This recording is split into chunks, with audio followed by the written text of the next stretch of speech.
നമസ്കാരം. Dubai down ടൗണിൽ ഉഗ്രശബ്ദങ്ങൾ കേട്ടതായി ദൃക്സാക്ഷികൾ പറഞ്ഞെന്ന തരത്തിൽ ജൂലൈ 16 നൽകിയ വാർത്ത പ്രമുഖ അന്താരാഷ്ട്ര വാർത്താ ഏജൻസിയായ റോയിട്ടേഴ്സ് പിൻവലിച്ചു. ഈ റിപ്പോർട്ട് തങ്ങളുടെ എഡിറ്റോറിയൽ മാനദണ്ഡങ്ങൾക്ക് നിരക്കാത്തതാണെന്ന് സമ്മതിച്ച ഏജൻസി വാർത്ത നൽകാനിടയായതിൽ ഔദ്യോഗികമായി ഖേദം പ്രകടിപ്പിക്കുകയും ചെയ്തു. ജൂലൈ 17 പുറത്തിറക്കിയ പ്രസ്താവനയിലാണ് റോയിട്ടേഴ്സ് ഇക്കാര്യം വ്യക്തമാക്കിയത്. കേട്ടുവെന്ന് പറയപ്പെടുന്ന ശബ്ദത്തിന്റെ ഉറവിടം എവിടെ നിന്നാണെന്നോ അതിനെന്തെങ്കിലും പ്രാധാന്യമുണ്ടോ എന്ന് കണ്ടെത്താൻ തങ്ങൾക്ക് കഴിഞ്ഞിട്ടില്ലെന്ന് ഏജൻസി വ്യക്തമാക്കി.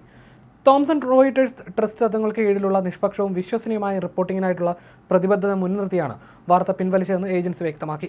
ആദ്യ റിപ്പോർട്ട് നിഷേധിച്ചുകൊണ്ടുള്ള ദുബായ് മീഡിയ ഓഫീസിന്റെ പ്രസ്താവന അന്ന് രാത്രി തന്നെ റോയിട്ടേഴ്സ് പ്രസിദ്ധീകരിച്ചിരുന്നു. ആദ്യ വാർത്തയുടെ അത്ര തന്നെ പ്രാധാന്യം നൽകിയാണ് ഈ തുടർ വാർത്ത നൽകിയതെന്നും എന്തുകൊണ്ടാണ് റിപ്പോർട്ട് പിൻവലിച്ചതെന്ന് അതിൽ വിശദീകരിച്ചിട്ടുണ്ടെന്നും ഏജൻസി കൂട്ടിച്ചേർത്തു. ദുബായ് ഡൗൺ ടൗണിൽ സ്ഫോടന ശബ്ദങ്ങൾ കേട്ടെന്ന റിപ്പോർട്ടുകൾ പ്രചരിച്ചതിന് പിന്നാലെ എമിറേറ്റിനെക്കുറിച്ച് വ്യാജമോ സ്ഥിരീകരിക്കാത്തതോ ആയ വിവരങ്ങൾ പ്രസിദ്ധീകരിക്കുന്ന മാധ്യമങ്ങൾക്കെതിരെ കർശന നടപടി ഉണ്ടാകുമെന്ന് ദുബായ് അധികൃതർ മുന്നറിയിപ്പ് നൽകിയിരുന്നു. കൃത്യമല്ലാത്തതോ സ്ഥിരീകരിക്കാത്തതോ ആയ റിപ്പോർട്ടുകൾ പ്രസിദ്ധീകരിക്കുന്ന സ്ഥാപനങ്ങൾക്കെതിരെ പ്രാദേശിക ഫെഡറൽ നിയമങ്ങൾക്കും ചട്ടങ്ങൾക്കും അനുസൃതമായി ആവശ്യമായ നടപടികൾ സ്വീകരിക്കുമെന്ന് ദുബായ് ഗവൺമെന്റ് മീഡിയ ഓഫീസ് എക്സിലൂടെ അറിയിച്ചിരുന്നു. ഡൗൺ ടൗൺ മേഖലയിൽ സ്ഫോടനങ്ങളൊന്നും ഉണ്ടായിട്ടില്ലെന്ന് ദുബായ് മീഡിയ ഓഫീസ് ഔദ്യോഗികമായി സ്ഥിരീകരിക്കുകയും ചെയ്തിരുന്നു. സ്ഥിരീകരിക്കാത്ത വിവരങ്ങൾ പ്രചരിപ്പിക്കുന്നതിൽ നിന്ന് വിട്ടുനിൽക്കാൻ മാധ്യമ സ്ഥാപനങ്ങളോട് അധികൃതർ ആവശ്യപ്പെടുകയും ചെയ്തു.